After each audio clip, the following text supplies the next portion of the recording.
આજે આપણે એક એવું જાદુઈ ચોરસ જોવાના છીએ કે જેમાં કુલ 16 સંખ્યા લખવાની છે અને એ 16 સંખ્યાથી બનેલ ચોરસના ઊભા આડા ત્રાંસા ગમે એવી રીતે 4 અંકનો સરવાળો એક સરખો જ આવે.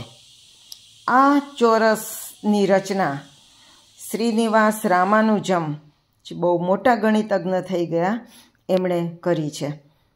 એમણે એક ટેકનિક દર્શાવી છે. આ ટેકનિક હું તમને અત્યારે સમજાવું છું. એવી રીતે તમે પણ કોઈ પણ 16 સંખ્યા લઈને આ ચોરસ બનાવી શકો. તો આપણે અહીં આગળ ચાલો ને મારી જ જન્મ તારીખ, જન્મ મહિનો, જન્મ સાલ, જન્મનું વર્ષ, ઈસવીસન અને વર્ષ એ આપણે અહીંયા લઈએ ઉદાહરણ તરીકે. તો મારી જન્મ તારીખ, મહિનો, ઈસવીસન અને વર્ષ છે 5/12/1960. તો એને આપણે ગોઠવીએ. આ ગોઠવણી કઈ રીતે કરવી એ શ્રીનિવાસ રામાનુજમે એની ટેકનિક અહીં આગળ દર્શાવી છે. જુઓ, તમે તમારી જન્મ તારીખ આવી રીતે લખશો તો તમે પણ આ ચોરસની મજા લઈ શકશો. તો જુઓ, સૌથી પહેલાં તારીખ, મહિનો, ઈસવીસન અને વર્ષ. તો આમ 4 ખાના કરવાના, આડા 4 ખાના અને ઊભા 4 ખાના. તો મારી તારીખ છે 5/12/1960. તો આવી રીતે તમારે ગોઠવવાનું છે. તો અહીં આગળ મેં 5/12/1960 એ આવી રીતે લખ્યા. તમે તમારી તારીખ આવી રીતે લખજો. પછી છે વરસ +1, એટલે મારું વરસ છે 60, તો 60 + 1 એટલે 61. પછી છે ઈસવીસન -1, એટલે મારી ઈસવીસન છે 1900, તો 19 - 1 એટલે 18. પછી છે મહિનો -3, તો મારો મહિનો છે 12મો મહિનો, તો 12 - 3 એટલે 9. પછી છે તારીખ +3, મારી તારીખ છે 5, તો 5 + 3 એટલે 8.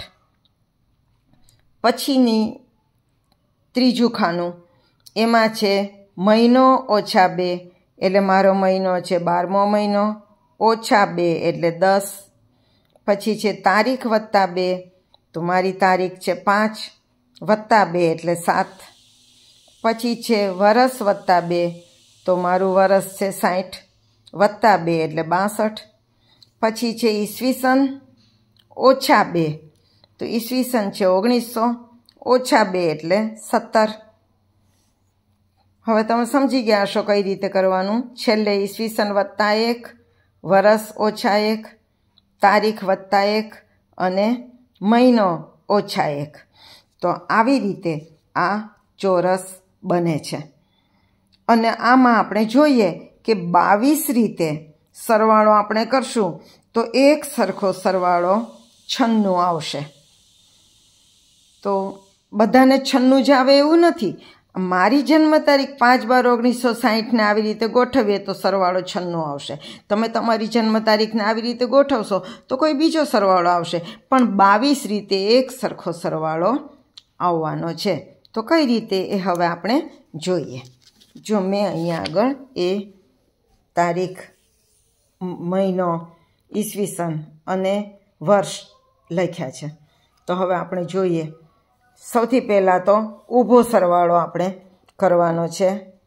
તો આ ઊભો સરવાળો, તો એ સરવાળો થશે 96. આનો પણ ઊભો સરવાળો, તો એ પણ થશે 96. પછી 19, 9, 62 અને 6 એનો ઊભો સરવાળો, તો એ પણ થશે 96. 60, 8 17 અને 11 એનો પણ સરવાળો થશે 96. તો 4 રીતે આ સરવાળો આપણે કર્યો, એ થયો 96. હવે 4 રીતે આડો સરવાળો 5, 12, 19, 60, તો એનો પણ 96 થશે. 61, 18, 9, 8 એનો પણ 96 થશે. 10, 7, 62, 17 એનો પણ 96 થશે. અને 20, 59, 6, 11 એનો પણ 96 સરવાળો થશે. તો 4 વત્તા 4. હવે આપણે જોઈએ બીજી રીત. તો આ 4 ખૂણાનો સરવાળો 5, 20, 60 અને 11. આ 4 ખૂણાનો સરવાળો કરીએ તો એ પણ 96 થશે. હવે આપણે આ ક્રોસમાં જોઈએ તો 20, 7, 9 અને 60. આમ ક્રોસ સરવાળો. અને આ બીજો ક્રોસનો સરવાળો તો 5, 18, 62 અને 11. આનો સરવાળો પણ 96 થશે. તો 2, આ 1 અને આ 2, તો આ 2 સરવાળા પણ 96 થશે. હવે આપણે ચોરસ જોઈએ તો જુઓ, આ 5, 12, 61 અને 18 આનું એક ચોરસ બને છે. 5, 12, 61 અને 18નું એક ચોરસ, એનો સરવાળો પણ 96 થશે. આ બીજું ચોરસ બને છે 19, 60, 9 અને 8, તો એનો સરવાળો પણ 96 થશે. આ ત્રીજું ચોરસ બને છે 10, 7, 20 અને 59, તો એનો સરવાળો પણ 96 થશે. આ ચોથું ચોરસ છે 62, 17, 6 અને 11, તો એનો સરવાળો પણ 96 થશે. અહીંયા આગળ પાંચમું ચોરસ બને છે વચ્ચે 18, 9, 7 અને 62, તો એનો સરવાળો પણ 96 થશે. હજુ 2 ચોરસ બીજા બને છે. કયા તમને દર્શાવું તો જુઓ, આ 61, 18, 10 અને 7 આનું એક ચોરસ બને છે, બરોબર. અને અહીંયા આ બીજું ચોરસ બને છે 9, 8, 62 અને 17, તો આ બંને ચોરસનો સરવાળો પણ 96 થશે. તો 5 ચોરસ આપણે પહેલાં જોયા, 1, 2, 3, 4 ને વચ્ચેનું 5, અને અત્યારે આપણે આ 2 ચોરસ જોયા. હજુ આ કેટલીક રીત છે કે જેમાં સરવાળો 96 થાય છે. તે કઈ રીત છે એ આપણે જોઈએ. જુઓ, આ 12 અને 19, 12 અને 19, અને આ નીચે 59 અને 6, 12, 19, નીચે 59 અને 6, એ બંનેનો સરવાળો પણ 96 થાય છે. એવી જ રીતે અહીં આગળ પણ આ 2 બને છે, જેમ કે 61 અને 10,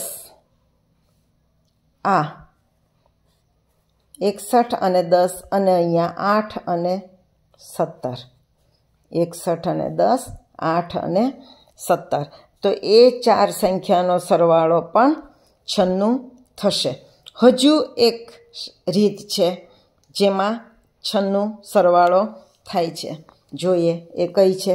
જો આમ ક્રોસમાં 61 અને 12,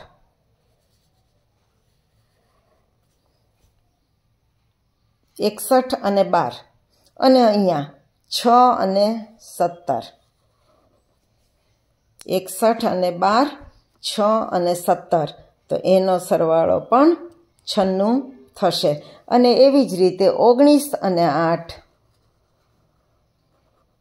અને 10 અને 59, તો એનો સરવાળો પણ 96 થશે. જુઓ કેટલી રીતે સરવાળો 96 થાય છે. તો આપણે જોઈએ કેટલી રીતે થયો.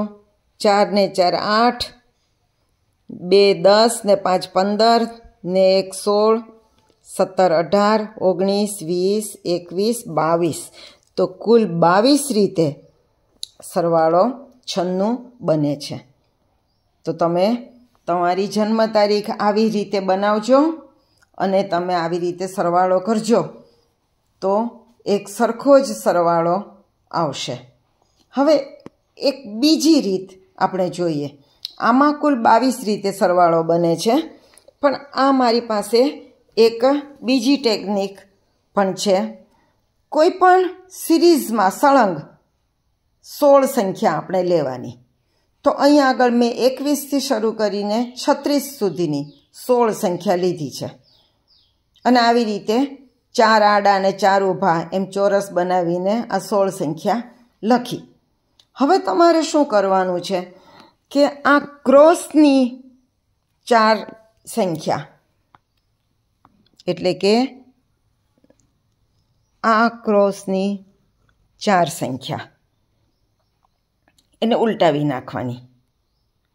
કઈ રીતે ઉલટાવી નાખવાની કે 24 27 30 અને 33 છે એને બદલે નીચેથી 24 27 30 અને 33 આમ ઉલટાવી નાખવાની. એવી જ રીતે આ બીજી ક્રોસ છે.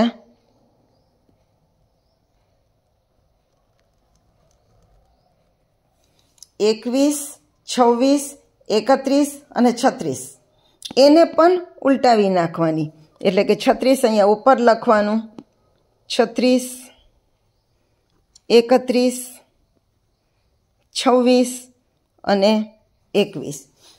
આ ક્રોસમાં આ સંખ્યાઓને તમારે ઉલટાવી નાખવાની અને બાકીની સંખ્યા જેમ છે એમને એમ જ રહેવા દેવાની. એટલે કે અહીંયા 22 લખવાનું, અહીંયા 23 લખવાનું, અહીંયા આગળ 28 અને 32 છે, અહીંયા આગળ 25 અને 29 છે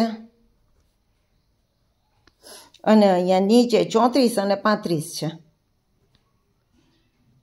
તો આવી રીતે તમારું ચોરસ બને. હવે તમે એની સંખ્યા ગણશો તો 114 114 114 થશે. જેટલા સરવાળા કરશો એ બધા જ 114 થશે. પણ 22 રીતે નહીં થાય, પણ કુલ 18 રીતે સરવાળો એક સરખો આવશે. આનો 114 આવશે. તમે બીજી કોઈ સંખ્યા લો તો એનો સરવાળો કોઈ બીજો આવે. તો જોઈએ આપણે. જો એક તો આ ઊભી રીતે કરીએ તો 114 જ આવશે. આડી રીતે કરીએ તો પણ 114 જ આવશે. પછી આ 4 ખૂણાની સંખ્યા લઈએ તો પણ સરવાળો 114 આવશે. આ 4 ચોરસ લઈએ